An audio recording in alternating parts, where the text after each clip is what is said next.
All right, what is going on today, chat? What up? What up? How's it going, chat? Hopefully you guys are having a good Wednesday. Episode 58 of Grade Review. How's it going? Apple, welcome. Michael, welcome. Welcome in, guys. Big Fell, Mark, welcome. How you guys doing? Chilling? Been doing the price updates. The Pelican case is out, is ready to go. Price gun has been going crazy. I don't know if you guys have ever seen this, but ready? This is one of the things that I just got done. I have to find the price. I don't know. I'm pretty sure I showed you guys this before. But this one is always a pain to bring around to shows. So I'm hoping this Sunday that it gets out of my hand. So it's this right here. Ooh. Ah, chat. Ooh. Who wants it? $5 and it's yours. And $5, I mean the deer. You gotta deliver them to me. It's like the old doll hairs. So that's going to the show. So we'll see. That one, I guess, like a little side thing. As a vendor, I always think that that's good to have a little bit what we like to call trade bait. You gotta have something up there to get some good inventory to trade towards.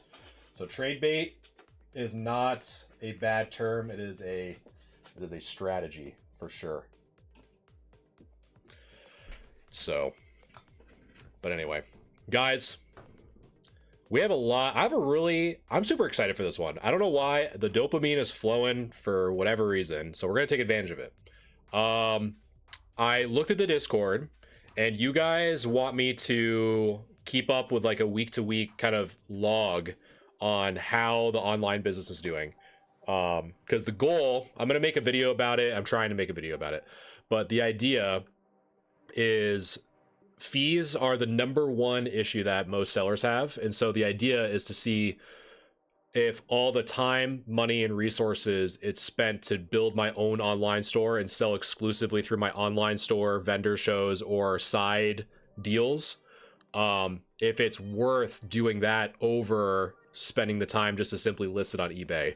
So I'm going to be breaking down the finances of that today to kind of give you guys like a track of where I'm at. It seemed like you guys wanted that, so I'm going to be starting that today. I'm going back to trying to schedule a weekly topic to discuss. The one that I'm going to be talking about today is the pros and cons of vendors that are doing stickers versus not doing sticker, or like price tags versus not price tags. Talk about that today. And grade review, like we always do. So I wanted to try to add a little bit more of that because I think right now, especially, the market's crazy, businesses are crazy. So try to give you guys insight on how I'm trying to navigate it might help kind of alleviate that. But first, we are going to guess this thing in less than 5. We keep getting bad classics, and today is the day that it ends in less than 5. I can feel it in my bones. We're going to start off with the Farfetch'd. I don't know why the Farfetch'd came to me. And right off the bat, we are starting off strong. Tell you that. We got to do it under 5, chat. We have to do it under 5. If we don't do it under 5, I don't know why I'm in this business. Okay, so not normal, not flying, not grassland. Dratini, Apple, you better not throw. I'm trusting you. So it's a monotype. So you got a monotype. Monotype, stage 1. Not a dragon, not a normal type. Let's go with, and it's short. So let's do the Pikachu. So it's electric. So we got the height right.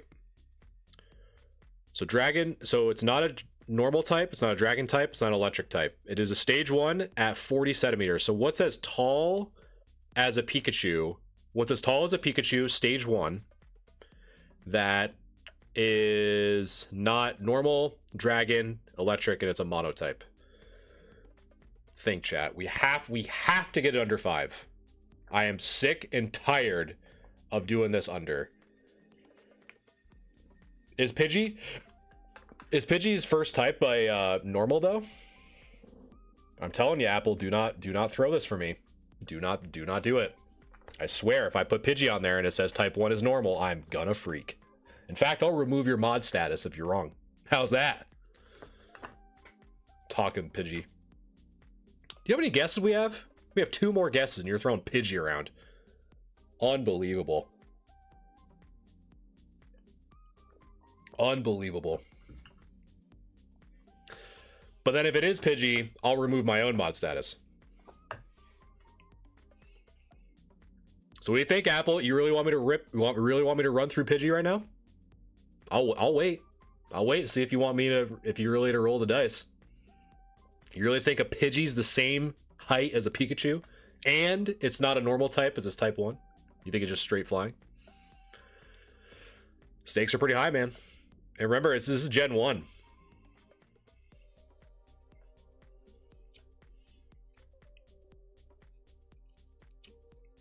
You know what I mean? Let's see. Let's consult the board, chat. Let's consult the board. We'll see if, you know what? Oh, but it's not blue. But Seal's not blue. The way, all right, here we go.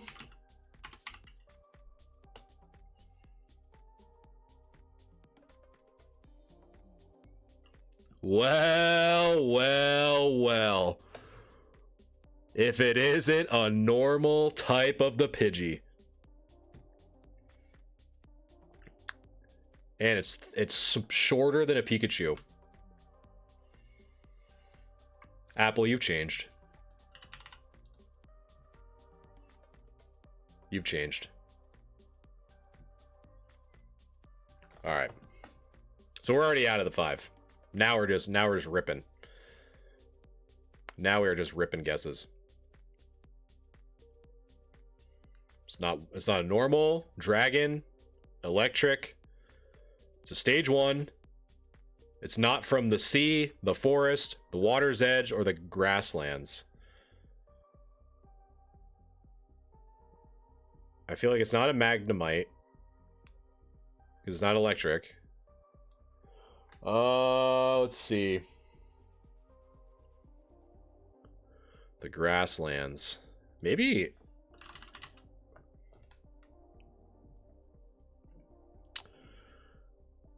Jeez.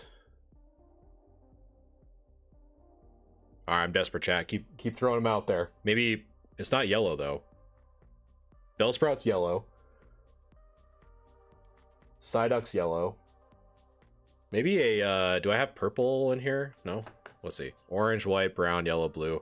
Maybe a Venonat? Oh, duh, no, because it's poison.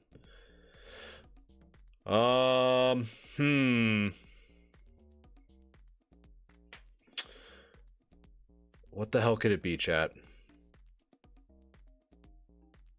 Not bug, fire, but it's a monotype. I gotta remember the monotype part. It's not Grimer because it's not purple.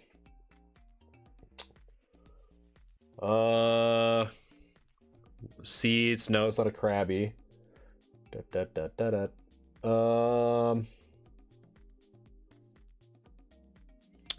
It's not electric, but it's a monotype.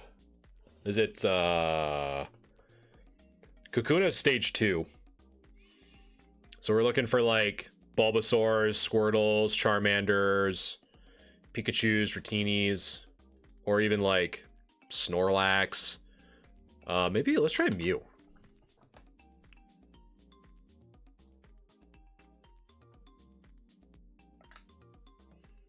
There we go. Man, we only did that in 1, 2, 3, 4, 5, 6, 7, 8 guesses. That is not good, chat. That is not good. We need to step it up. Right here. This is where we make our redemption. Let me see. Damn. You know what sucks is I have been able to guess these, like the card ones, like quick, like super quick. But this one could be like a Delta species, or it could be an electric type. What are you guys thinking? What the hell could that be? Again, it's only Gen 1. It's only Gen 1. So it's not Gen 2, Gen 3, none of that. What could that be?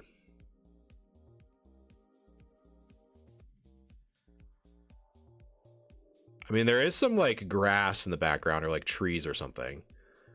And electric. Maybe a let's see. I want to say like I don't know, chat. What do you guys think? Magnemite? Let's do it. Attaboy. Attaboy! Good job, Kraz. Helping us out. Alright. When hungry, it swallows anything that moves. Its hapless prey is dissolved by strong acid. When hungry, it swallows anything that moves. Swallows anything that moves. So, like, when I think of, like, dissolved in strong acid, I'm thinking, like, Victory Bell, or Muck. Yeah, Muck could. Muck.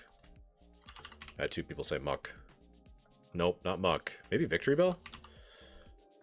My boy? No. Swallows anything that moves. So it's not a Victory Bell, it's not a Muck. When hungry, it swallows anything that moves. Its hapless prey is dissolved by strong acids. Let's consult the board here. So, like, we want, like, big chungies. Like, big chunguses. Acid. Or maybe, like, Snorlax. Snorlax just has bad acid reflux. You know what? I swear. Nope. I was gonna say Apple, that you get your mod status back if Snorlax is correct. But no, there's no I guess the ability acid reflux does not exist in Snorlax. So we're thinking like, but an acid.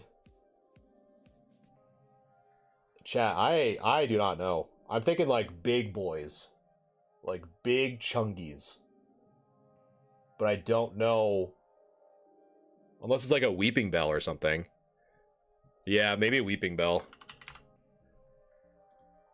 Yeah. We're on the right one, but we're an evolution off.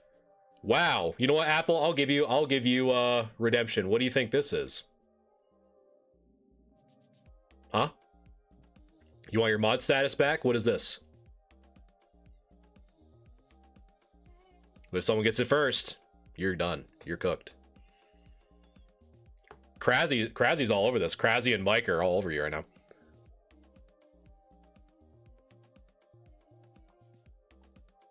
Yep.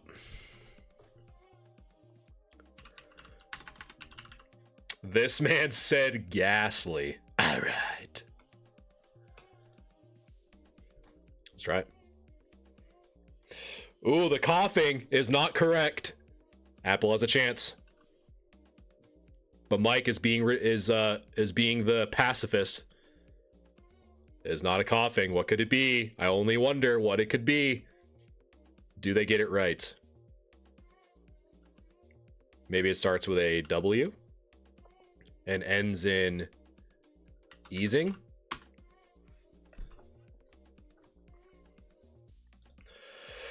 Chat, that was not a good performance. My lord. Classic. Didn't we do this already? Yeah, we did. Give me my stats. Where are my stats?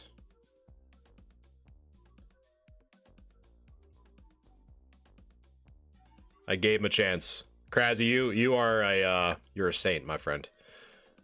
All right. Next up, we have the monthly sub giveaway ended today.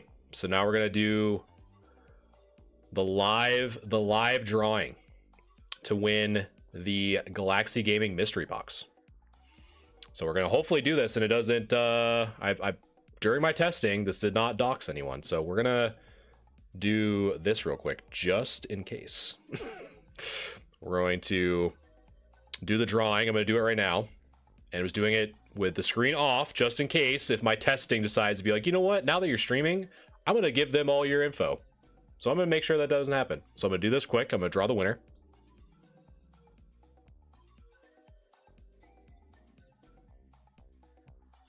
And the winner of the giveaway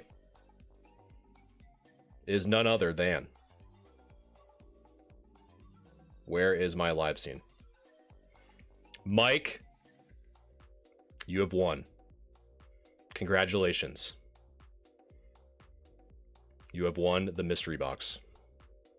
There's 3 entrants. There's 3 entries. You won. Congratulations, my friend. I will send you the details, so congratulations. GG's. And again, if you guys want to join the next one, in addition to some others, the Discord offers the subscription. So the Discord is the best place to do the subscription because it's the only place. So if you want to be entered in future, I do this once a month. Make sure to sub over in the Discord. The cheapest one is $4.99 a month. Not only does it give you access to the monthly giveaways, but it also gives you access to priority grade review when we do the grade review streams, which is today. So congratulations again, Mike. And I will be reaching out to you once the stream is done to collect all the necessary info that I need. I think I pretty much have all of it, but just in case, definitely look out for that. So congratulations again. So next up, let me make sure I don't dox myself again, because we are about to look at my finances. And thank goodness I did that, because you guys would have seen all my discount codes. The shop would have been in shambles if you saw that. So let's not do that. And then let me... So we need to zoom out just a tad. There we go. So we need to go back to... So that's going to be the 13th through... So that's... Oh no, we have to do the... No. 13th, there we go. 13th through the 19th. And that's the wrong one. So that's here. There we go. So the 10th through the 16th. All right. So again, chat, I'm probably going to do these in more condensed videos. But again, what I'm about to show you, so I want to try to do this at least every time I do the grade review. So the purpose of what I'm about to show you is what it's like behind the scenes to sell online outside of eBay. So my goal is to see whether or not throughout the entire year, to see if I can make adequate enough sales doing online content, doing streams, and selling online and working with other folks. And you guys are going to see what that looks like. So the starting point that I want to make is that most of this is going to just count the revenue. So it's not going to include, like, because I have to pay sales tax for sales in New York. I have to pay like maintenance costs, other transaction fees, which still exist in this space, right? So we're going to be looking at that today, and some other costs that might be associated. So like having to register my domain, having to maintain those costs, like all of it is what we're going to be covering today. So when the store first opened, let me make sure that everything is good. I was going to ask, you sell any XYZ cards or XY cards? Yes, because everyone's trying to get ahead of the Pokemon ZA drop. I definitely have them. I stocked up on them. Let's see. So we need to go to here. So this is my sales dashboard. So starting off the first week that I started this, we had, so this is back from February 10th through February 16th. So I think it was either the 17th or the 24th,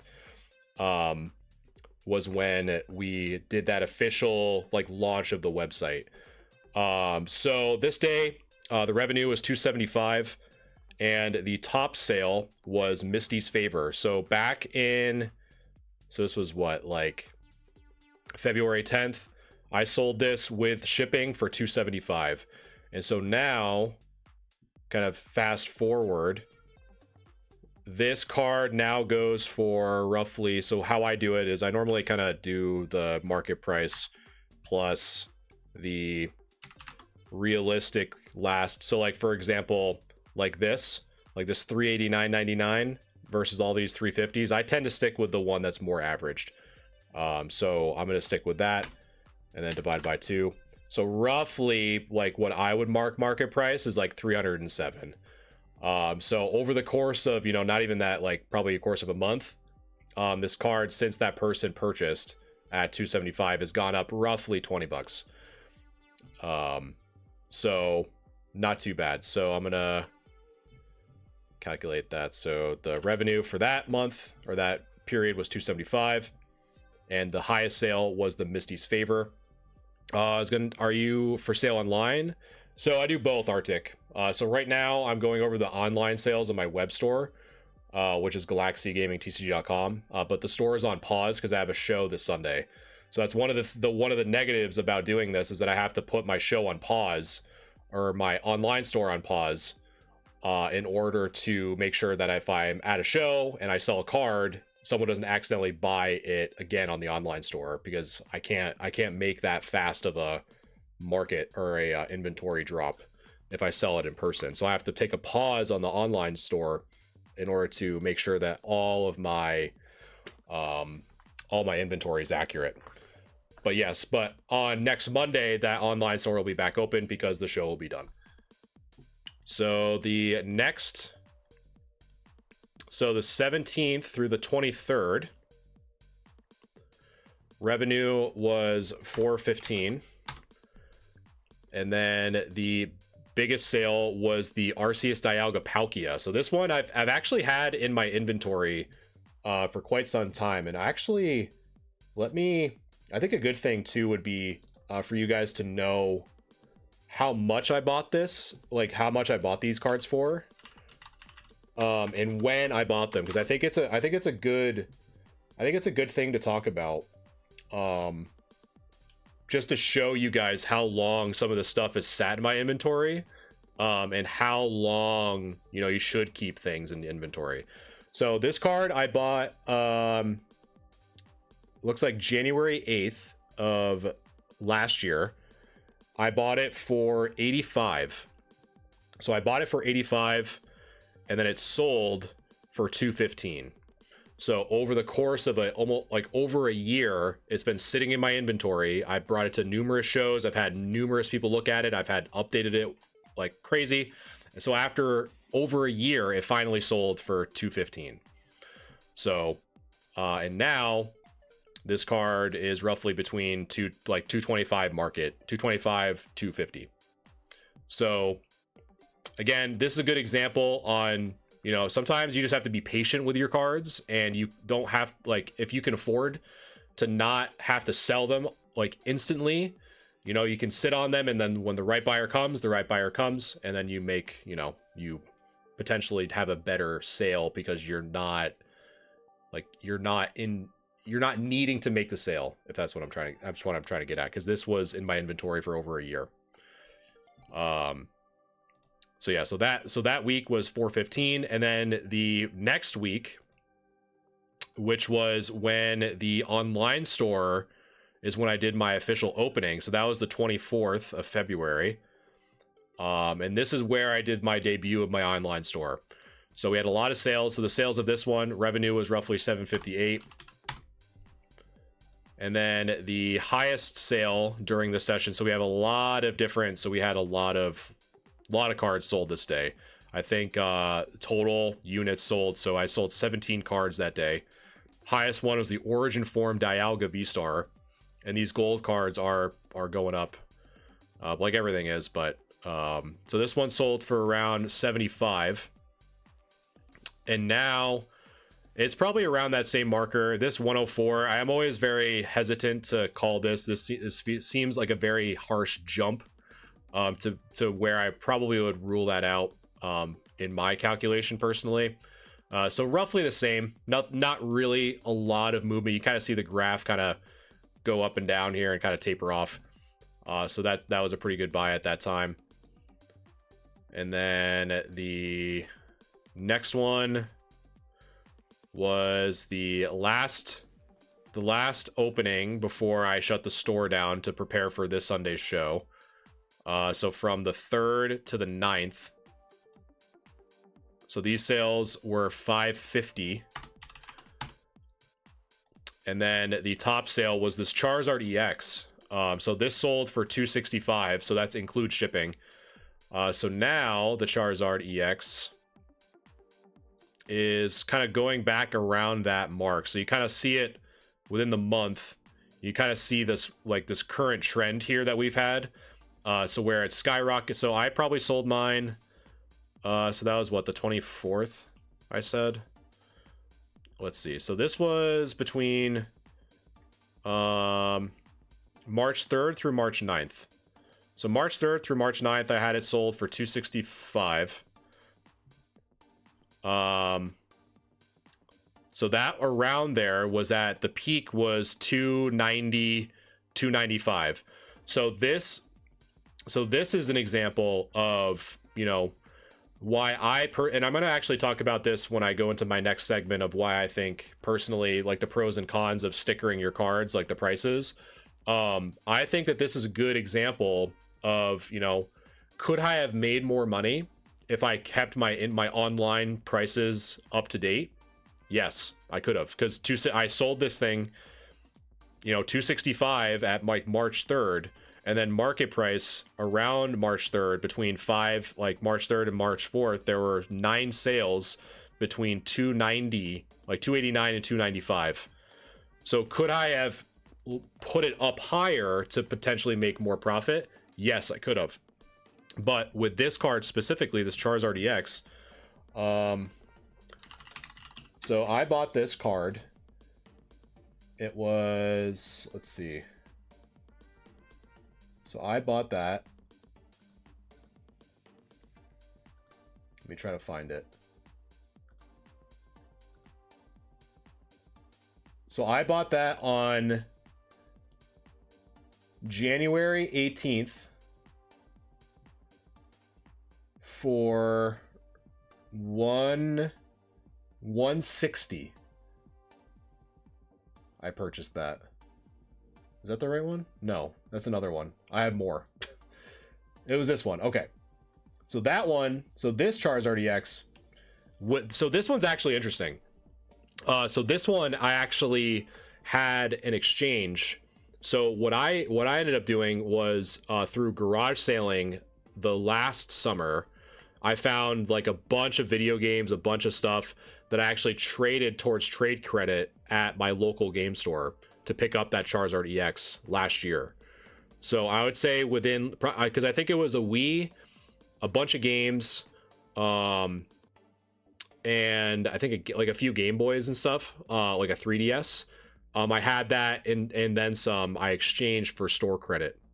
So another thing to consider is if you're wanting to try and find ways to offset some of those costs, garage sailing for stuff that isn't specifically for Pokemon is a good alternative. So like I don't sell video games because I don't have enough space in my office to have an inventory, but I know what to look for in general, like what people like. So when I see it garage sailing, if I say, hey, there's a Game Boy or there's a game or whatever, I pick it up.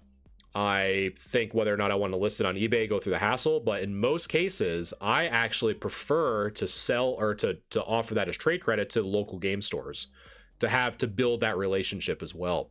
So I'll do that often. I'll bring anything like good games or good consoles or anything like that I find garage sailing throughout the summer. I'll just bring there in one fell swoop and just get a bunch of store credit, because then I can pick and choose what singles I want to offset that cost. So that one was an example of that Charizard EX. So I probably only, I only spent like $30 because I was able to get a Wii and all that stuff and trade it in, and then got the trade credit.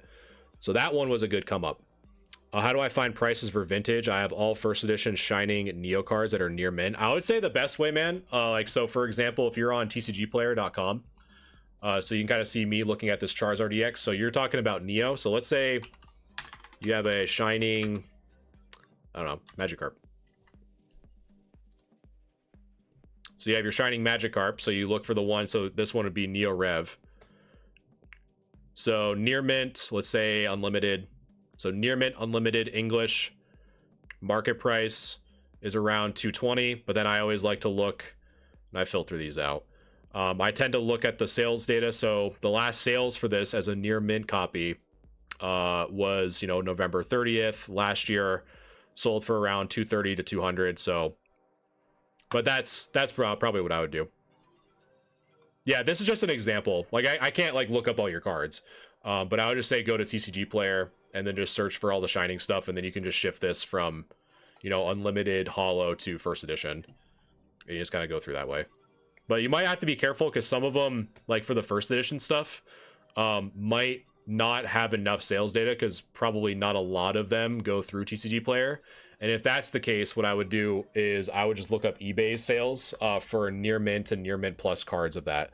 So like if you're gonna have like a Shining Magikarp and there's not enough sales data, what I do personally is I go to eBay, I'll type in, Shining Magikarp, Neo Revelation, first edition, PSA 8 or like PSA 7, and kind of look at probably the lower of the PSA 8s and the higher of the PSA 7s to kind of get a general idea on how much it would be worth. I could, but I'd like to go to sleep at some point tonight. But that's honestly, usually that's how I would do it, for sure. So I would say from starting back in mid-February to current, so total, let's see.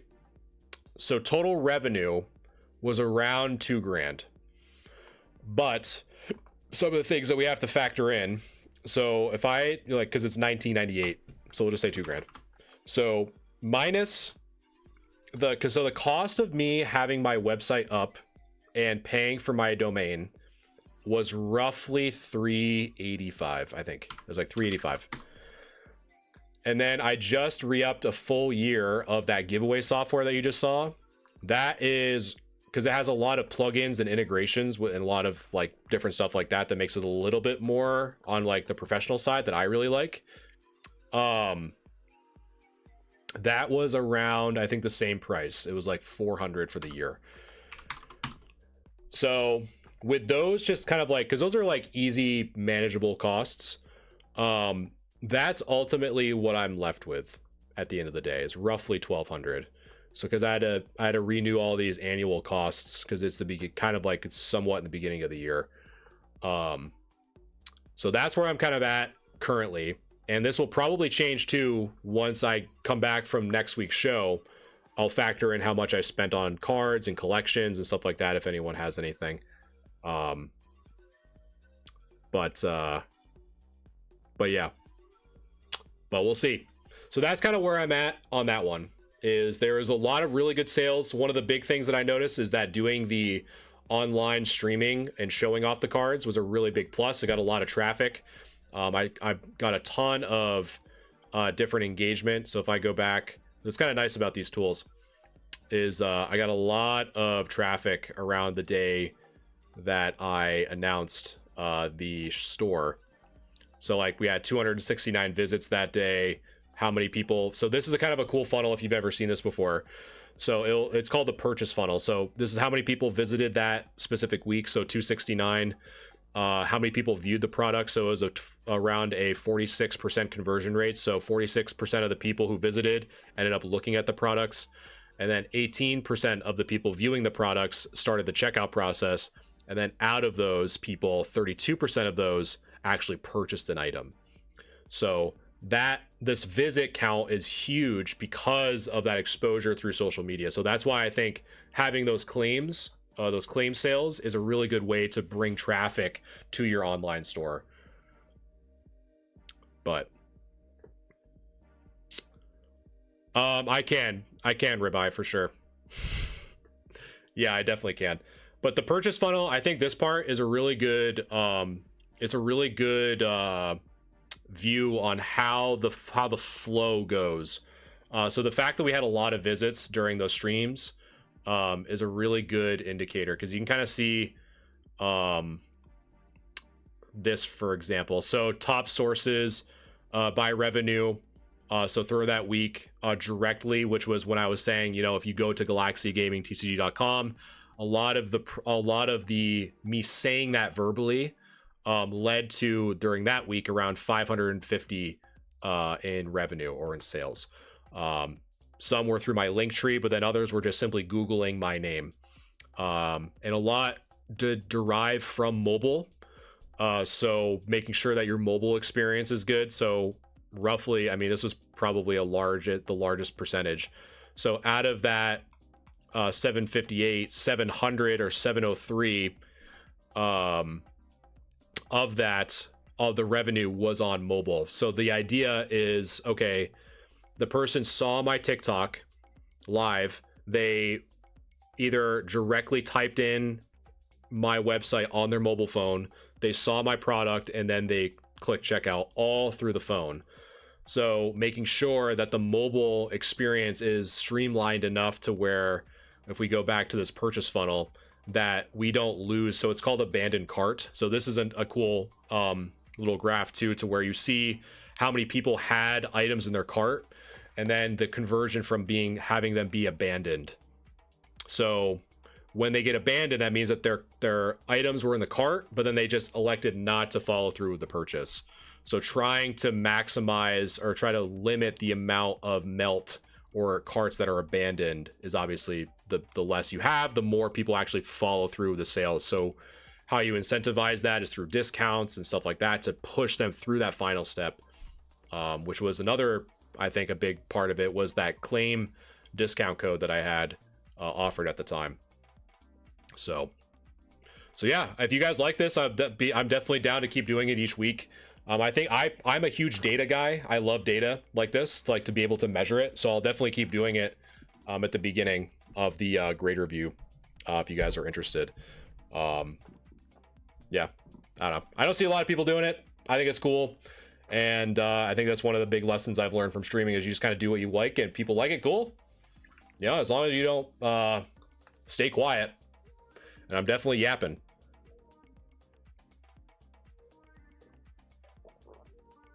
So, all right.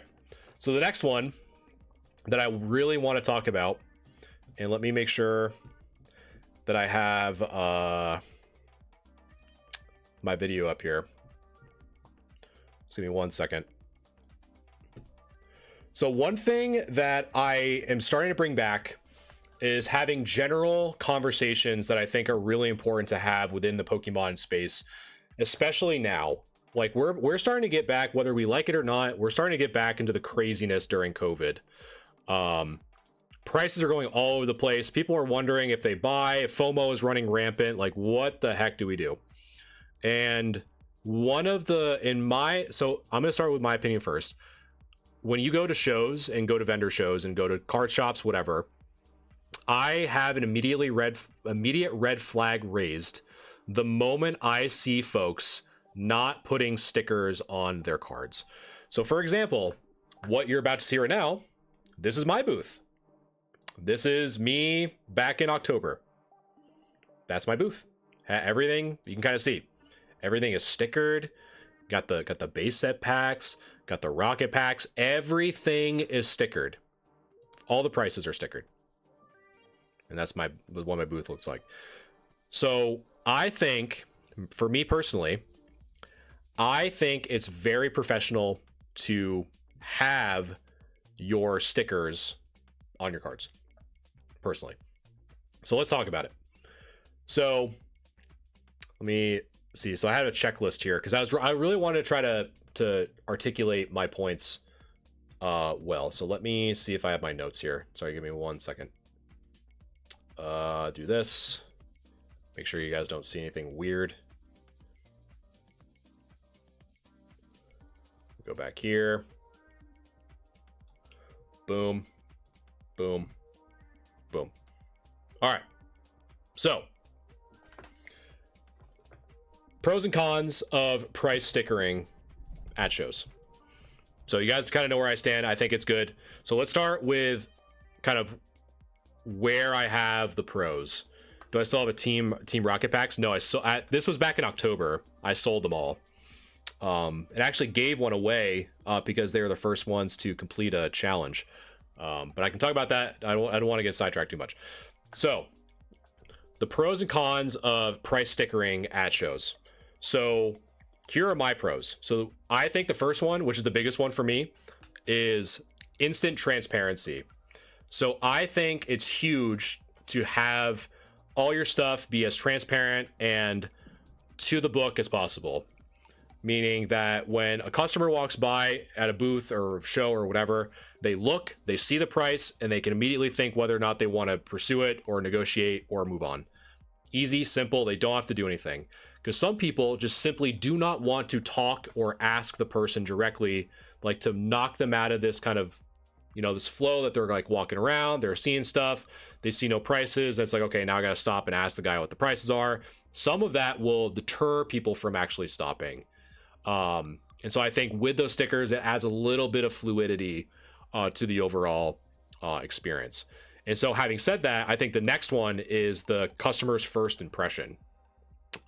Because I don't know if you guys are like this, but for me, when I kind of turn my brain on from a vendor to a customer, I have a feeling or a suspicion that when someone does not have their prices marked, I know that the moment I say, hey, how much is this Charizard from Plasma Storm?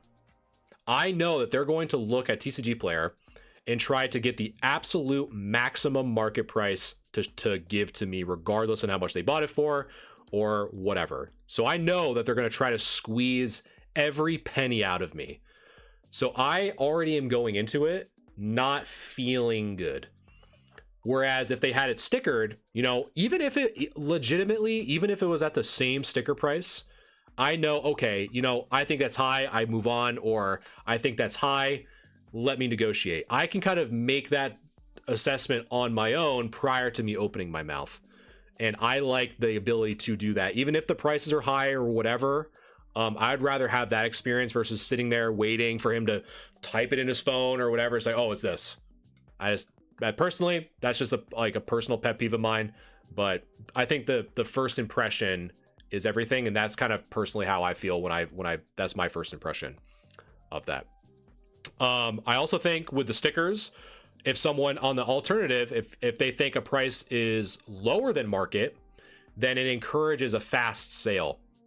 And you can just say, hey, you know, in my brain, I say, hey, that card is under market. I'm going to pick it up immediately. And I'm not going to open my mouth to say, hey, like, how much is that card? And then they say, oh, wow, this is lower than I expected. And then they inflate it. If they already have it listed low and you know that you can take advantage of it, not only does that say, hey, this guy sometimes has lower than market stuff, it also says, hey, the next time I see this guy, I'm going to go to his booth to see if there's anything else good in the future. And that recycling and bringing back those customers can often offset that, you know, sure, you didn't make the extra 15, like I was talking about with the Charizard EX. Sure, I didn't make that extra 40, but I would bet money that that person that had a $30 deal by going through my website is going to go back to my website to look at cards in the future to see if I have anything else that's slightly under market. And you know what? I'll take that all day. If I can get that same customer to come back over and over and over just because they were able to get a deal, great. That's awesome. They're awesome that they had a great experience enough to come back. They got a deal. I'm about it. I want that customer retention. And that goes back to the word of mouth. So if I say that, hey, that booth is actually, you know, they have their stickers. Some of them is like under market. you should go over there, because I can tell you from personal experience, and Ribeye can speak up, to where when we, because there is a show, for example, there's a show that we went to that we heard through the grapevine that people were selling those these right here, chat, these Trick or Trade booster packs. They're selling them at their booth for $1 a piece. To me, that is crazy that you're selling these for $1 a piece. So that went super quick. Like, we were talking about that with everyone. Like, we're saying, like, I don't know how people could, like, I don't know how a booth could charge $1 for a pack that you could literally give away to children at Halloween. I don't get it. That word of mouth goes very quickly in a convention that's only 2 days long. And so the reverse of that is, hey, those guys have really good sales. Those guys give really good deals on stuff. Their stickers, it's all transparent. If I get foot traffic from good word of mouth, that's great. All because I just took the time to price my stuff out. So I think that's really good. So when they come back with the word of mouth, you know, and those stickers, like I was talking about before, there's still that room for negotiation. So they already know exactly where I'm at. There's that transparency. There's not this like wild west on like who's gonna say the first price first. I don't mind. I'm just gonna say, hey, here's where I'm at. That's a good starting point. If you want to start the conversation there, let's do it. So that game has already kind of been played. I'm the one saying what my price is first, and if they want to start, great, and that's how you go it. So those are the pros of stickering your cards. Now there is, you know, even though I'm pro pricing stuff to begin with, I also recognize a few like negatives or cons of it. So the first one, especially for Pokemon, I can tell you that I'm still not even halfway through like stickering all my stuff, right? So like for example, this Zapdos, I don't know if this is accurate or not, because this has been, so like this Zapdos EX, all those stickers, I have to do that hundreds of times throughout this entire week. I do nothing but look at TCG Player, make sure that the market price is updated, sticker it, move on, sticker it, move on. That takes me legitimately, with the inventory that I have, about a full week to properly do it. And by the time the week is done, the stuff I started with is probably already out of date, especially with how crazy the market is. So it's really this like weird cat and mouse game that ultimately, you know, there are going to be cards that even I stickered 2 days ago. They're probably going to be higher or probably going to be lower than what the actual market is. So if you don't sticker, you have that ability to meet the market at where it actually is, because you're actively looking it up at the time. The other part, kind of going back to, you know, some people who are comfortable with negotiating, there might be some people who say, hey, they have their prices on the card. They may have that be, okay, that price is firm, I'm not negotiating at all. Like, I can't negotiate, this is what they want, I feel like I can't negotiate. So there are some people who feel like they can't because the price is not there, because it doesn't open up that it doesn't get them talking, so it may not open that door for a conversation. And again, we talked about the sticker fatigue that I was talking about. It takes me about a week, legitimately, with the inventory that I have. If I have a full like 4 hours, 4 to 6 hours, it does take a lot of time. I would say, what else? Just looking at my notes here. So the competitive disadvantage, that one was a good one, to where if there are people like from other booths, because I've done this before, where just to kind of get like a finger to the pulse, so to speak, to like walk around and say, hey, like, you know, I have, like, for example, I have my Charizard stickered at 460. Like, are they now going to undercut me because I've presented what I'm willing to sell it for? So if they want to sell theirs for a little bit more, a little bit less, or whatever, they can say, oh, well, that booth has it actually for $10 more, you know, so you just, you know, you can just buy it from me, because that booth over there has it for 460. I'll sell it to you for 450. So they can have that as a negotiation tactic as well, to incentivize a deal, because they're basically calling me as, oh, that's the one that has the higher of the cards. So those are kind of the pros and cons that I thought of. So ultimately, I'm at the end of the day, I'm pro sticker. I think it's a big transparency thing. But what do you guys think? I think it's kind of a nice like the pros and cons. What are you guys feeling? Like, do you guys like it when you see the prices up front, or do you enjoy negotiating with the vendors if they aren't stickered, or if you don't care, sticker or no sticker, you're still negotiating, whatever? I'm just curious what you guys are what your thoughts are. Let's see. Do you take a dollar binder or boxes? I do. Or you just have like, so I have so actually I can show you. This is literally my booth. So I have 3 binders, a $1, $2, $3 binder. So every card in here is $1, $2. So I'll do those. And this one doesn't have it, but I do have a binder now, that this one right here. So this one along the wall. So this binder has anything from 5 to 25. And so anything above 25 goes into this case for the most part. I like the stickers on the more expensive cards. That's what I think too, Apple. I think that's good. Like, because obviously with like stuff like the $1, $2, $3 binders, these ones right here, I wouldn't sticker these because it's just easier just to like so basically how I would do it is if it's a card from $1 to $1.99, I put it in the dollar binder, $2.99, $2 binder, $3 to $4.99, I put it in the $3 binder. I personally like negotiating depending on the card. If price is fair, I won't. Yeah, and I think me personally, I think if you have the sticker on there, it kind of opens that. It just makes it easier for you to establish a starting point.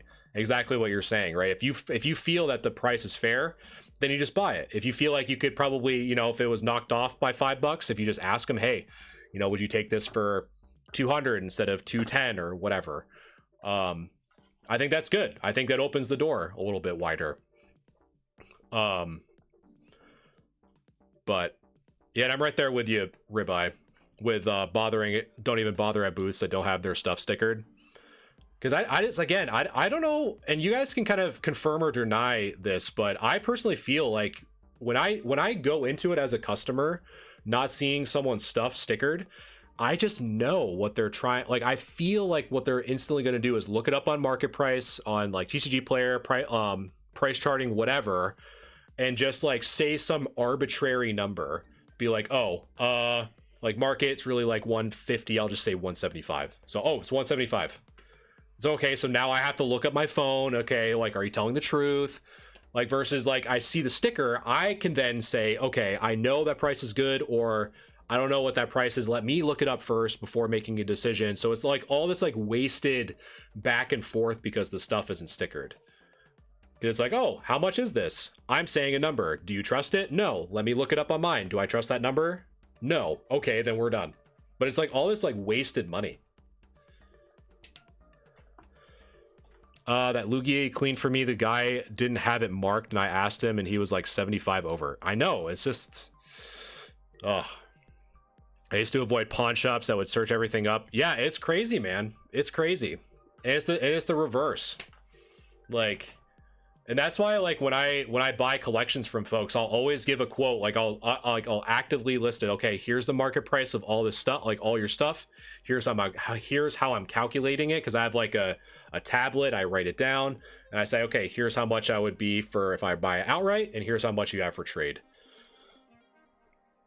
I trust vendors I've dealt with when they give me a price. New guys I never trust. Yeah, I hear you, man. And it's really tough too. Like, it's really tough trying to get into a space where you don't fully trust them quite yet, because you have to do this like weird song and dance, especially now, guys. I cannot tell you how much harder it's gotten, and that's another thing that I'm going to try to reflect on when the year is done, because I'm trying to vend at least 8 shows. Last year I vended at 4. I'm trying to double that, but it is so hard now to get your foot even in the door to be a vendor, because there are so many people who are trying to do it, and there's a lot of people who don't do it right, in the sense of like legal reasons. Like where I'm at in New York, you have to like, you know, you have to have like your tax ID to collect taxes. You need to have like a legitimate, like doing business as LLC, sole proprietorship, whatever. Most of them don't have that, and I would bet that most of them don't. or like actually pay their taxes. So am I selling XY stuff at the show? I am. Yep. All my show info as well is actually active on my website. If you go to my it's shows and events, I have all my shows that I'm going to so far that I've been successfully registered for. So this Sunday I'm going to a show, and then I'm going to two in May. May is gonna be crazy. May 3rd and May 17th. But yeah. So I'm glad. So it sounds like overall you guys are pro stickering of your stuff, which I also am too. But so yeah, so that's kind of what I want to do here. I want to try to get more conversations, and I might even open it up in the Discord to see if you guys want to make suggestions on anything to talk about during this little time slot. Try to break it up a little bit. But without further ado, we are going right into the one true. Let me just get this ready here. We're going right into grade review. So let me get this set up. And then while I'm doing that, if you guys don't mind, like, share, or follow if you haven't already. It really does support me. It's an easy way to do it. Helps me cater to the almighty algorithm. And so I definitely appreciate all the love and support you guys give me. Definitely makes doing this worthwhile, for sure. So let me just get this set up here.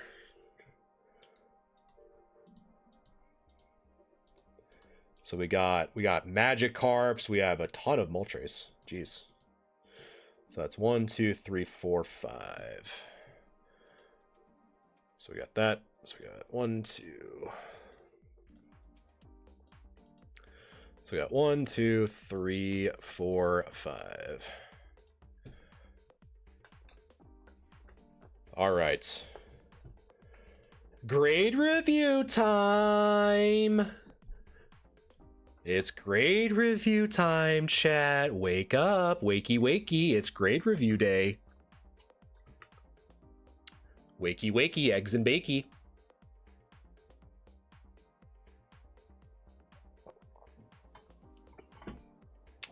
All right. So without further interruption, this is grade review. Oh yeah, now pay attention. Well, Ribeye says that he has Swiss cheese brain, only can pay attention for 30 seconds at a time. So I gotta wake him up. I gotta wake up the old Ribeye.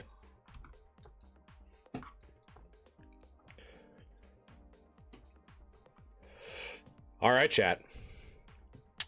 You know it, you love it. Grade review day.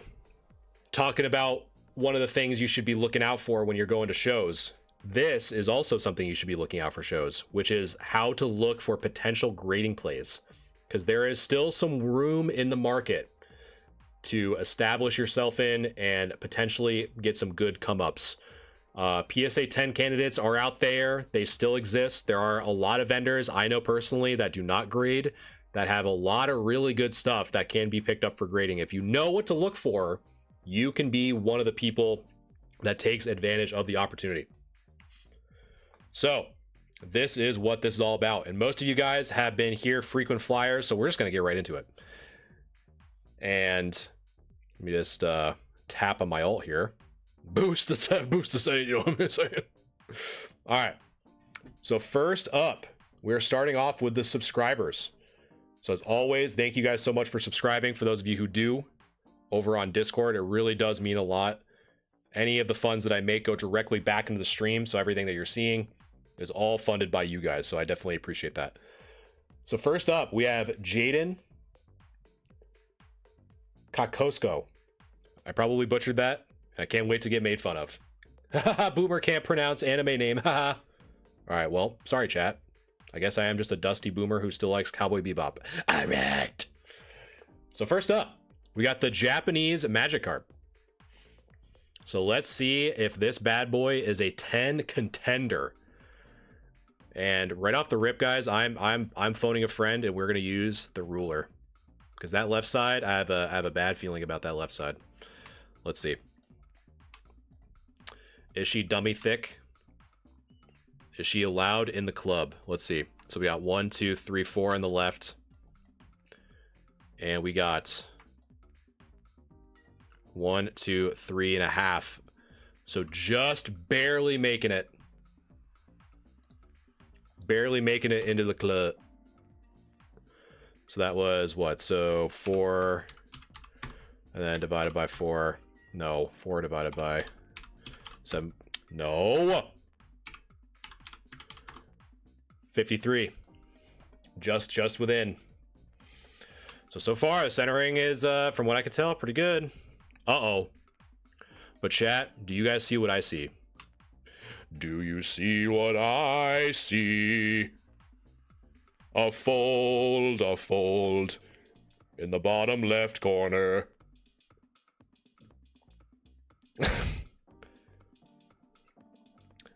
That is a big. Can I get some oofs in the chat? That is an oof if I've ever seen one. So that little corner right there, that is not gonna do it for you.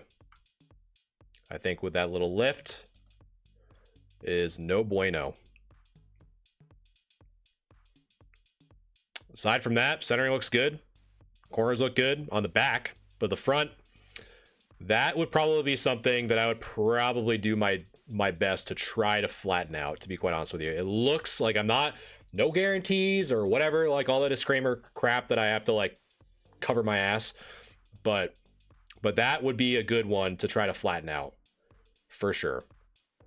That's the only problem I see with it. Centering looks good on the front. Centering looks good on the back. There's no white in corners. That's the only thing I can think of would be to try to flatten that corner out. All right, next up, Moltres, level 33. I never understood why they did this part. Holy mother of God, that thing is huge. Right here, this level 33. I never understood why they did that, and then they stopped doing it. Okay, Moltres. We have some fuzzy corners from what I can tell. So a little bit of a fuzzy corner on that top right, a little bit of a fuzzy corner potentially on that top left. Got a fuzzy corner on the bottom left, possibly, and then definitely some fuzzy corner on that bottom right side for sure. Aside from that, potential scuff here, but I don't know if that's part of like the water coloring or whatever, but that kind of looks too predominant. Can't see the hollow too much, so I'm not really commenting on that, but holy mother of God. Look at the back, chat. Whew. Yeah, the TikTok loves covering up. We get a little bit of a thigh action too by Jaden. Jaden showing us those goods, I guess. But the back, yeah, the back is a bit cooked. I can say that. The back is a bit cooked. We got some folded corners. We have some, what appears to be even a bend. Yeah, all 4 corners, all 4 edges are pretty cooked on this one.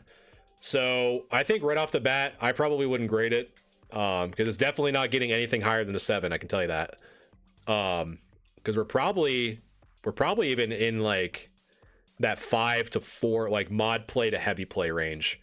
I'd probably lean more towards the heavy, because if you're seeing stuff like this folded corner here on the top left, top right, like it's extremely fuzzy.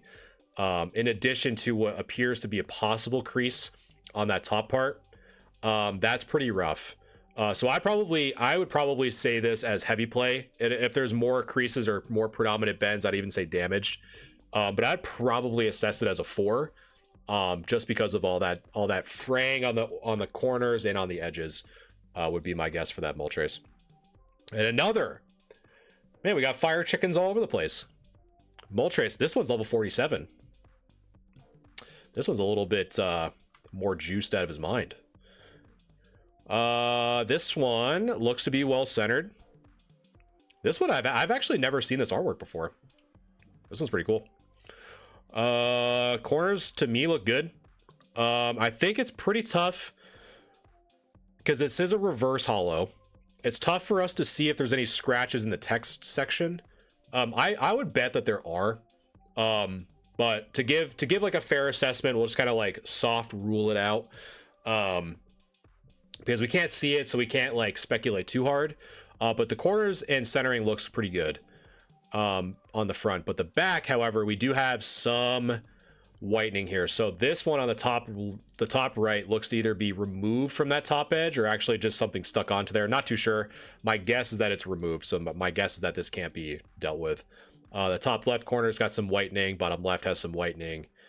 So basically all four, or all, no, I wouldn't say that's a corner. That's more of like a surface issue. So the top left, and bottom right have some whitening to it. How much is the subscription for priority grade assessment? Yeah, so priority on the Discord starts at $4.99 a month. So in addition to getting priority grade review, you also get an entry to the monthly sub giveaway, which we actually just finished. Mike was the winner for this month. And so it starts the beginning of every month, in addition to some other cool incentive stuff too. So, but yeah, the Discord is where you would find that. So I would say for this one, so we have 3 points of notable whitening in addition to this guy right here. So I would probably say, like, I think calling it light play is a bit harsh unless there's some other issues or, you know, anything that else that like is more on the front. I would say if it's severely scratched on the front, I'd probably be more comfortable calling it like near mint to light play. But the fact that we can't really see much on this hollow section with those scratches, and it is well centered on the front and the back, and really it's just the whitened corners, I'd probably say a 7 for this Moltres. I would still call it near mint if the front is clean, but if it's not, if there's scratches, then I'd probably dock it down. So that'd probably be my guess. More fire chickens. Submitted some stuff last week, but didn't realize. Yeah, the queue is pretty long, man. I would say for the free version, just to let you know, I am just getting to January 31st. So the last card for this queue is January 31st. So like I haven't even gotten into all the submissions in February yet. So there is that. Okay, so another fire chicken. Let's take a look. Centering on this Rockets Moltres is really good. No issues that I can see on the corners. We still got some chicken thighs on the bottom here. Let's see, anything on the hollow. The hollow looks good. I mean, again, it's all about the lighting. So it's kind of it's overexposed to a degree. We really can't see too much. So we have to kind of consider that as well. So let's flip the back. Yeah, the back is kind of, yeah, it's definitely taking us back here a little bit for sure. We got some corner issues here on the top right, top left. We even have like a stain right here. I don't know what that is. That might be a printing defect or an actual stain, like from a pen or from a marker or something like that. So that honestly is going to have a pretty big impact on the card surface grade, if that is something that is, you know, a marker or whatever. In addition, I don't know if this is also like a watermark or a stain here. I don't know if you guys can see that. I'm going to zoom in a little bit more. But it looks like it's almost like corroding, weirdly enough. I don't know what that is. So there's like that. There's some dents. This card on the back is really suffering for sure. This is a great candidate for a binder card. The front looks great from what I can tell. It's really the back that's butchered. So I would honestly, like, if I had this card in my inventory, what would I kind of assess it from a raw perspective? We're definitely out of the moderately play, because you have all this, you have some more water stain. I'd probably say this is damaged for sure. You have 1-2 major spots of water damage from what it looks like, or chemical damage. I don't know what that is. So that to me is going to bring it down to like a 3 or lower. Well, I think because of the sharpness of it is anything like that, I would probably lean more towards a 3. Because of that water damage being so significant, but the structural integrity of the card is pretty good. But from a grading perspective, I'd probably get a 3, but this is, again, probably one of the, if not the best example of a binder card I've ever seen. The front looks gorgeous from what I can see from the picture, but the back looks awful with that water, stain, acid, erosion. I don't know what that is. So I'd probably assess it as a 3 because you're going to get docked so heavily on the surface grade due to that. So I'd probably, if I had it, I would mark it as damaged for sure.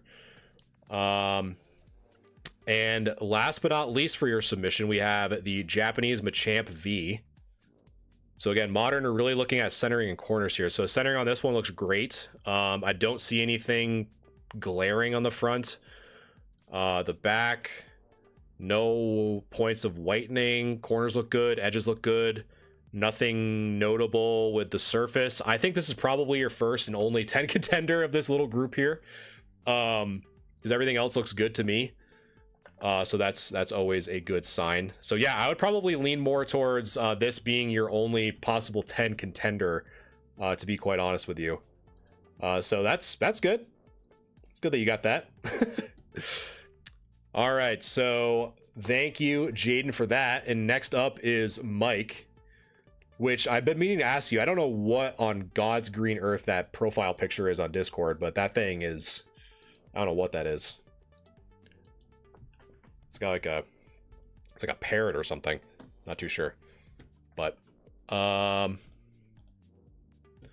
right, so let us zoom out here. Yeah, the turtle trash can, man. I don't know what that is. And my cat is here. So obviously I gotta make room for Miss Faye. Because otherwise she's gonna, when I write on my pen, she's gonna just eat my hand. So let me move some stuff out of your way, Miss Faye. Because I already know that you're going to demand space anyway. So if you guys don't know, I move Faye. This is Faye.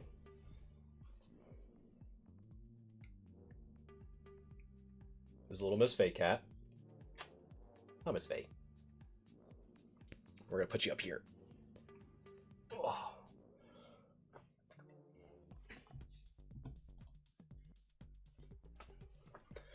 All right.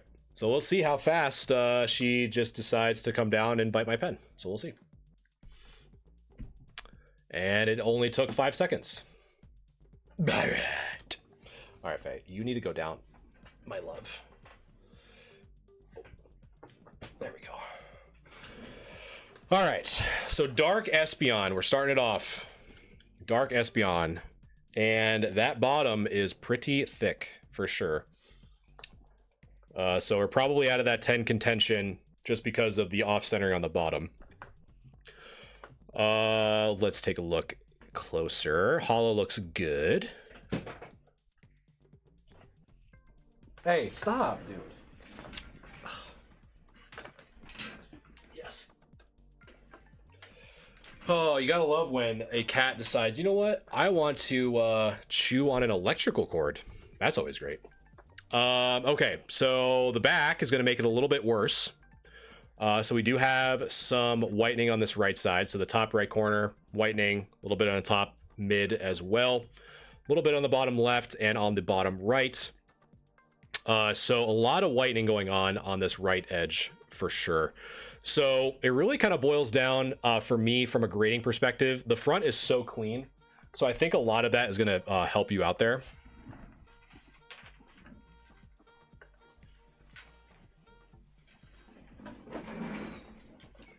Man, Faye is determined to eat my batteries. Okay, so I think the front isn't your really saving grace here, to be quite honest with you. Tiny scratch under the top ear, I couldn't get a photo of. Yeah, I would still think, like, with what I've seen come from like 5s, 6s, and 7s. The surface, I mean, we've talked about it before. Just flatten this stuff out just so that they don't dock you anything.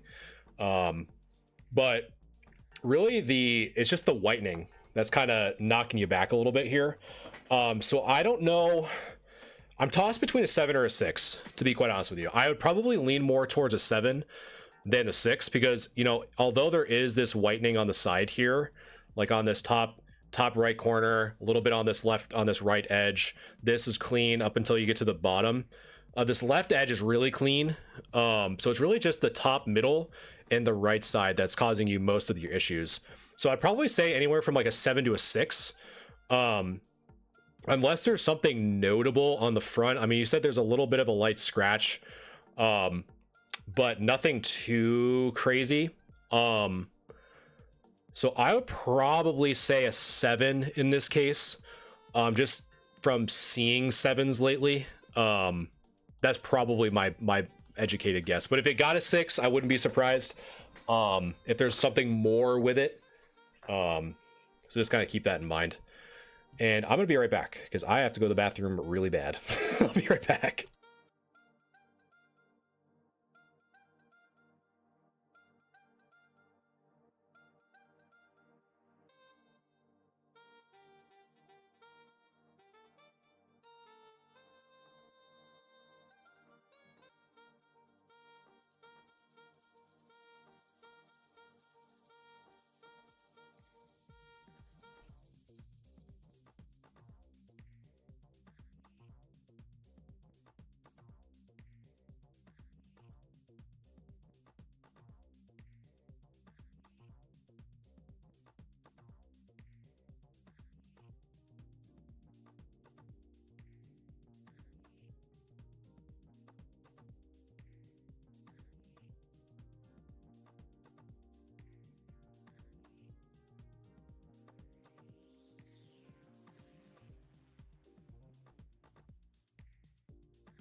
All right, I'm back. Oh yeah, you definitely have your mod status. The threat of a disappearing, huh? They're all empty threats. Robbie, when I'm done with Mike's submission, I'll definitely let you know how to submit your cards for a future grade review. Unless one of the moderators wants to help me out while I'm explaining this Japanese Mew. So let's take a look. Corners look good. Centering looks good. Surface looks good. No problems yet. This one I think is, so far for you tonight, I think this is a good 10 contender. I don't see any whitening on the corners. Again, just flatten this out and I think you should be good. I don't see anything majorly wrong unless there's any print lines or anything like that that I can't see from the picture. I think this one's pretty chill for being a 10 contender. So that made my job easy for that one. The Squirtle, let's take a quick dirty measurement on the front. And so let's take a look. So the front, let's see, is 1, 2, 3, 4 on the right. 4 on the right, and we have 1, 2, 3, 4 on the left. Yeah, so we're good. A little bit like less than 4, but I mean it's definitely within that range. Yeah, the centering on this front is great. I don't see, this one's actually in really good high res picture.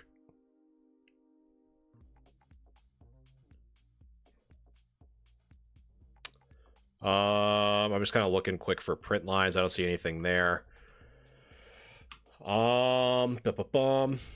Yeah, great job. No whitening on the corners from what I can see. Centering looks great.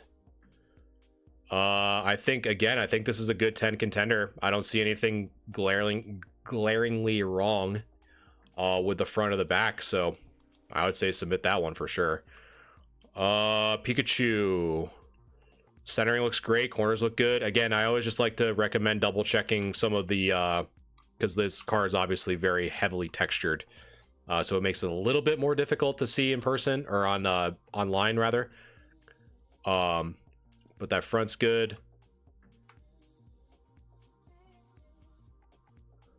And then let's see, centering looks good.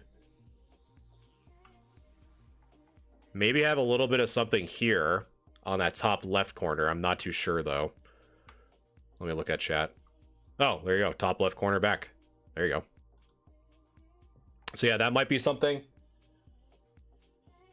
But all right, come on. Come on. Phase disrupting stream chat. So I'd probably say, man, like if there is a little bit of an issue on that top left corner, just knowing how inexpensive the raw variant of this card is, I would probably hold off, to be quite honest with you, because I don't know how much, because this would probably be like a 9 or an 8, depending on how, probably a 9, because I really can't even tell. Just from what I can see. Obviously, you kind of see a little bit differently than I do.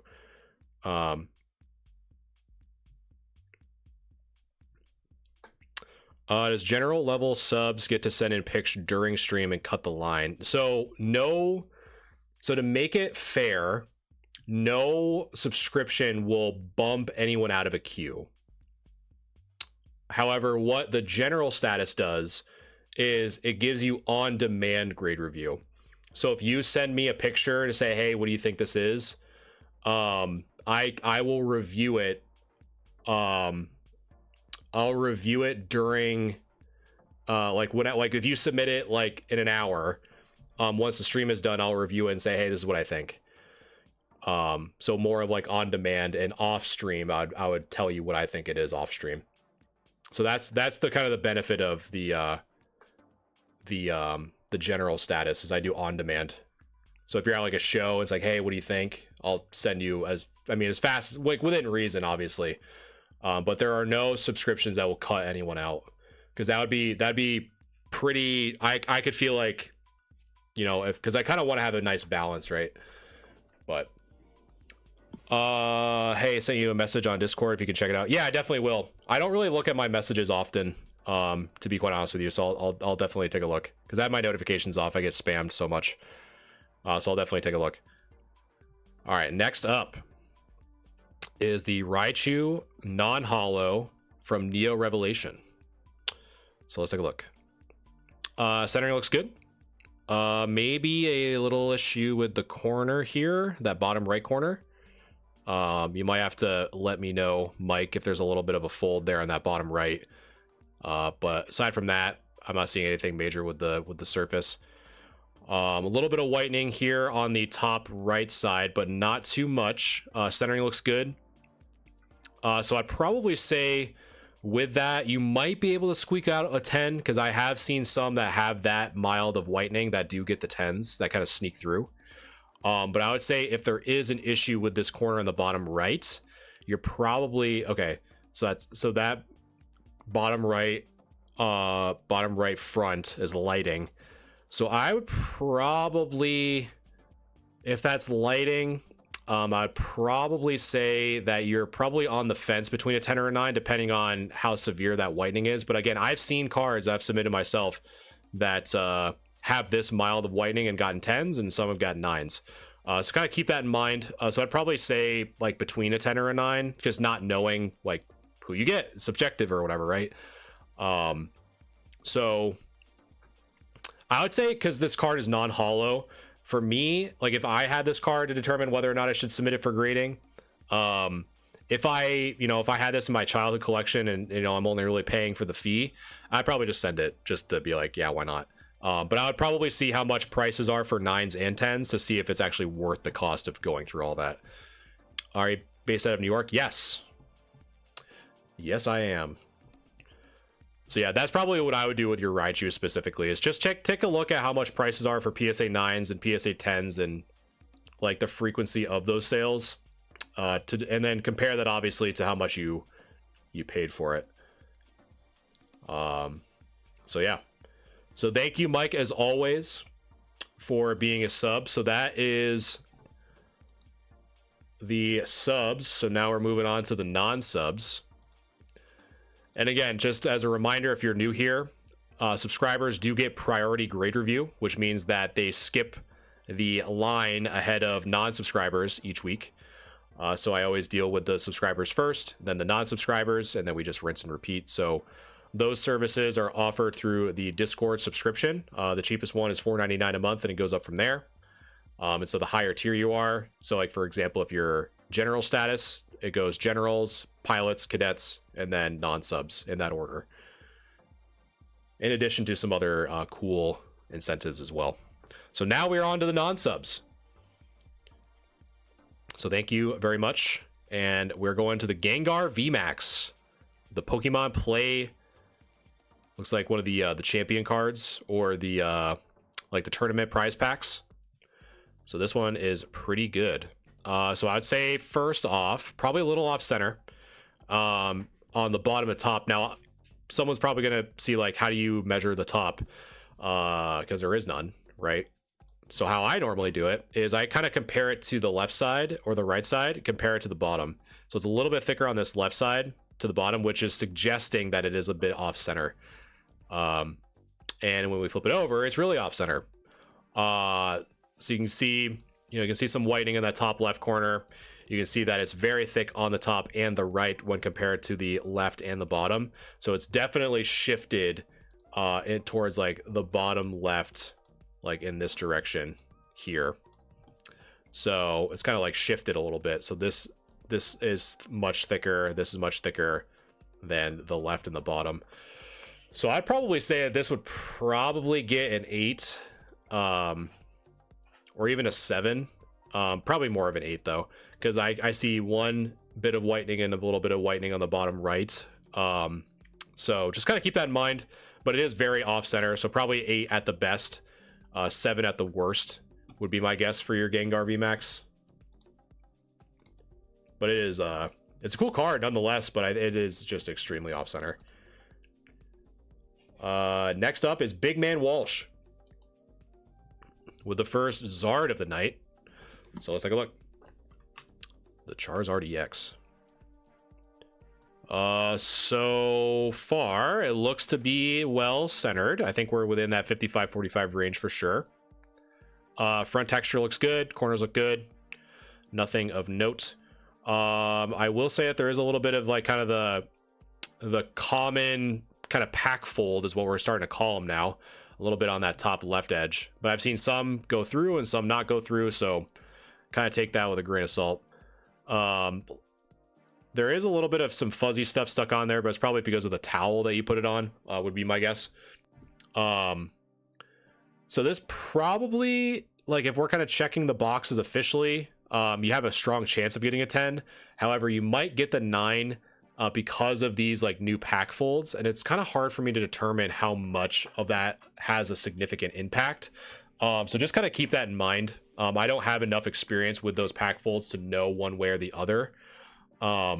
So I'd probably say 10 if they don't really consider it as much, or a 9 if they do, because other than that, it's well centered. I don't see any whitening on the corners, and from what I can tell, the surface looks pretty clean. So just kind of take that into consideration if you're thinking about submitting it, because again, I don't really know how much those pack folds really account for the overall grade. Next up is Mushi with a Tyranitar V. So this one looking pretty good. The joys of modern English. I hear you, Mike. I definitely hear you. It's either the corners or the centering, man. It's always one of those two, or a combination of the two. Front looks very well centered. The Tyranitar looks great. The back, very well centered. No whitening. I'd say it just, that looks like you could probably just wipe off right in this section to save yourself from a bad surface grade to get like a 9 or an 8, because that little white dot, hopefully you can get rid of that. If you can't, then that's unfortunate, because that'd probably get you the 9. But if you can, that's great. But the front and the back look really good. I think if you can remove this bit of whitening here, I think you are in really good shape for a potential 10 play. without a doubt, because I don't see any other whitening on the corners. So very, very good card, Mushi, for sure. All right, so next up, we have Garden of Eden with some more Zards. Some more Zards, some tag team stuff. So let's knock that out. Tyranitar, boom, get out of here, you're good. All right. So next up, we have the Reshiram and Charizard. So the left and right look well centered. So where I'm looking is here and in this section right here. So that's kind of where I'm measuring the centering. Looks to be good. And then the top, which I'm looking kind of like right in this section, and then obviously right here. Top, bottom look good. I don't see anything wrong with the surface. Maybe a scratch here, but I'm not too sure. That probably more no than yes. Let's see. Corners look good. Flip it over. Again, corners look really good. It looks to be well centered. There might be, I don't know what that is. Probably like these little white specks can probably just be wiped off. Corners look good. Maybe some edge issues here along this right edge. Not too bad. So I'd probably lean more towards the 9 than the 10, because I'm seeing a lot of like little interesting kind of flags raised here. Pharrell, thank you for the follow. I appreciate that. So I just gotta keep that in mind, because I see a little bit of like these little like white specks. I see some white specks on the Pokeball. I see some interesting lines kind of going through the surface. I see this. So there's a lot of like little weird things that are popping up from this picture specifically on the back that are kind of making me not want to say a 10 directly because of it. So just make sure that if those are stuck on there, just make sure to clean that up. In addition to seeing if this stuff is just merely lighting. My guess is that it's no, because like as you kind of go down here where there's not as much lighting, you see these like little weird little lightened areas, which lead me to believe that they're more of like scuffs to a degree. So I think because of that, you're probably looking more at a 9 than a 10, just because of this right side on the back specifically. That card had a pack fold as well, other than I thought it was a 10. Yeah, and you'll have to let me know, man, because it's really tough, because I have seen some and have heard about some that get the 10, but I've also kind of seen it the other way around too, when they're like, I didn't see anything else wrong other than the little pack fold. So I really don't know. It's tough. Okay, Charizard GX. This one centered pretty well from what I can tell. Again, from just my experience, I only really look at the silver border. I don't consider this like black inlay. I just look at the silver. So the top and the bottom look pretty well centered. The surface looks fine. And judging by this picture, the corners look fine. Top right, top left, just based off this picture. Bottom left, bottom right look fine. I don't see any surface issues. So this could be a potential 10, just based on, I mean, I'd probably measure this bottom because you're kind of showing it at an angle. So I'd probably measure this left side when compared to the right in this section, because this might be not, in a good spot here. It does look a little bit thicker. So just measure that just to make sure it's within that. I would say like 70-30 or 65-40, 65-35. That's kind of my conservative guess. Technically on paper it's 75-25, but I have a hard time believing that. And then the Togepi Cleffa Iggly. Dude, your fire chickens were cooked, Jade, for sure. But you did have that one towards the end there. I forgot what it was. You had that one towards the end that I thought was a good 10 play. But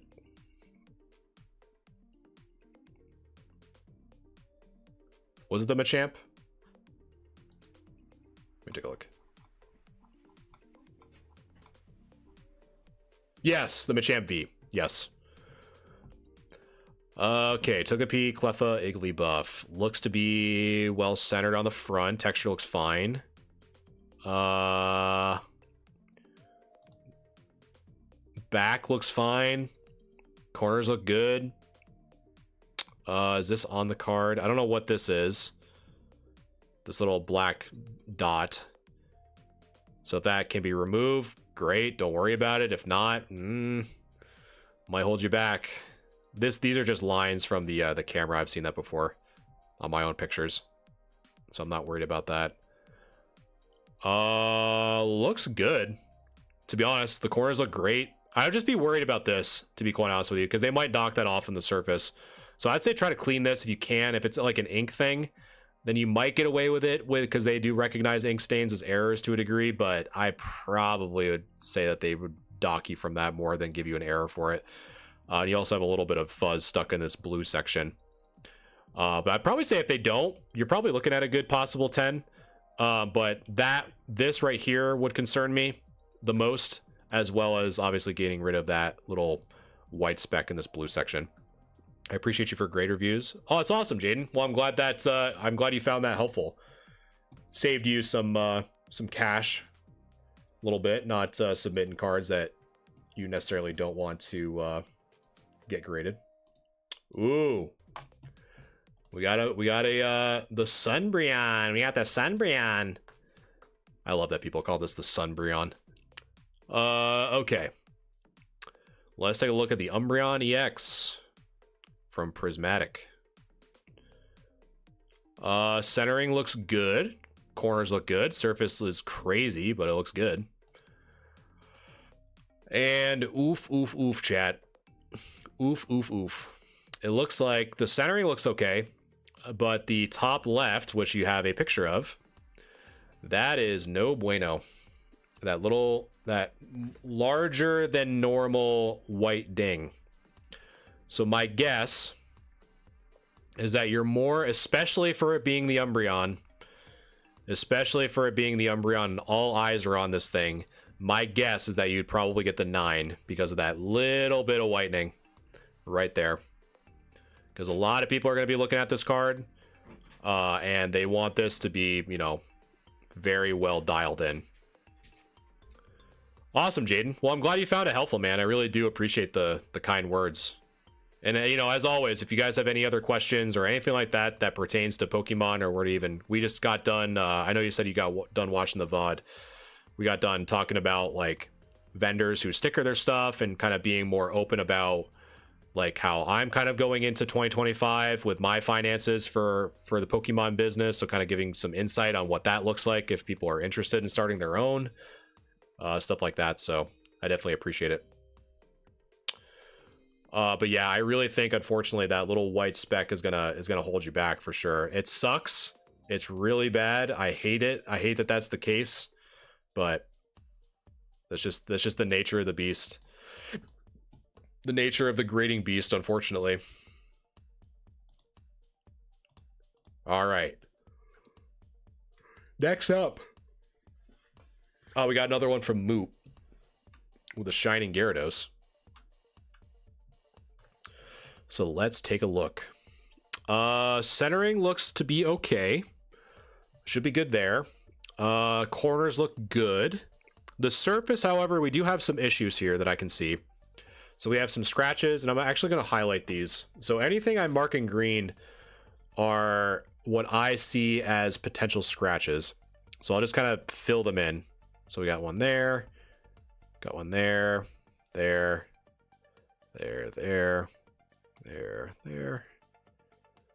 Yeah, so anywhere that I have as green are scratches that I can at least tell.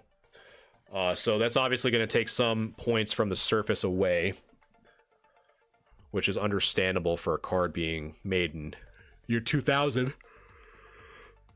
So let's see. So Shining Gyarados, that's the front. The back, yeah, the back is definitely going to bring you back for sure. No pun intended.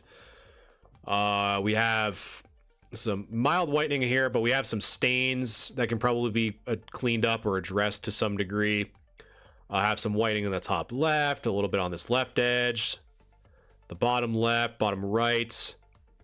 Yeah, so honestly, there are some opportunities to clean up this card a little bit with some of these like dirt marks and speckles. Um, but yeah, there's a lot of like weird whitening on the edges, some scratches down the side, um, some more edge wear on this right side. So we're probably more in like, we're kind of wavering between a 7 or a 6 at this point. A little bit off center as well in the back, but within that range. I would say, if it was just the whitening, I'd probably say more of a 7. But since you have, whitening on this left edge, the top and left corner, a little bit on the top right, not too bad though. The scratch by the K, the surface abrasions on the back, and you do have these bits of dirt or debris or whatever it is. I'm probably more inclined to say that overall the surface score is going to kind of be impacted. The edge score is going to be impacted. The corners are going to be impacted just from the back alone, in addition to some surface scratches on the front. You're probably looking more at a 6 than a 7, in my opinion, because of those issues. Just because the back and the front having some less than stellar marks on it. All right, next up we have Ma Jr. So let's see. So Ma Jr. with the Magikarp. Looks to be well centered on the front. So far, so good. Centering on the back, not too good, but I think you're within the range. But I also see what appears to be some whitening here on that bottom right corner and on the top left corner. So I think with those 2 points of whitening alone, you're probably looking at a strong 9, but I don't think it would get the 10 because of those 2 points of whitening. So that would be my guess. Because it also is a little bit thicker on this left side and the top as well, combination of the two. So I'd probably say that this one's probably a strong 9, would be my guess for the Magikarp. But that's just my 2 cents. But all right, chat. So that is Grade Review in the Books, episode 58. So a few things coming up. I think the kind of the weekly topic, I think I'm going to continue doing. So I might have more polls in the ideas channel in the Discord. So if you guys want to weigh in on some topics you want me to talk about or anything like that, the market's going really crazy right now. Just Pokemon in general is going really crazy. So I'm trying to help you guys, and help myself navigate through it all. I'm going to continue doing a weekly update with all the sales that I make and all that stuff throughout the week to kind of continue to give you guys insight. I'm also going to be recapping any new cards I pick up on Wednesday from the show that I'm going to this Sunday. So that'll be a part of that as well, because we have to deduct the profit I've made because I've pivoted and bought cards or collections or anything like that. Yeah, gonna be hopefully getting more inventory on Sunday, showing that off on Monday. I'll show you guys what I pick up on Monday. And yeah, other than that, I have a lot of work to continue to do. I have a lot of cards sitting to the left of me that hasn't even been touched by the price gun yet. So I gotta keep at it, man. I got Sunday coming up.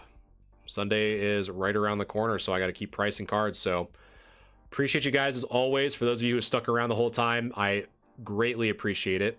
I know you've probably heard a lot of this stuff before, and I definitely appreciate all the love and support you guys give me. Definitely means a lot. So yeah, I will probably see you guys on Monday. Hopefully, fingers crossed, with some new cards. I'm also going to be reopening the store, so we'll probably do a claim sale as well as I'm uploading new cards to the store. But we'll see how much time I have.